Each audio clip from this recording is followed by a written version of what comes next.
Hello అందరికీ ఈరోజు శనగపిండితో పని లేకుండా చాలా టేస్టీగా పూరీ కర్రీ ఎలా చేయాలో చూద్దాం.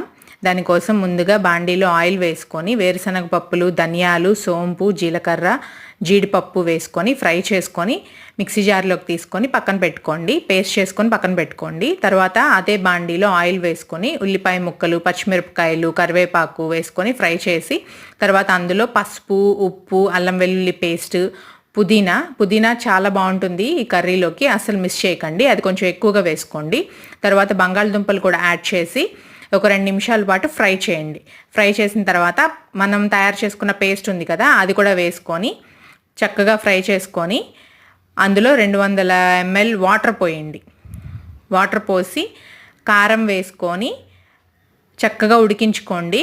కూర దగ్గర పడిన తర్వాత అందులో కొత్తిమీర కూడా వేసుకొని చక్కగా సర్వ్ చేసుకోండి. ఇది పూరీలోకే కాదు చపాతీలోకి కూడా చాలా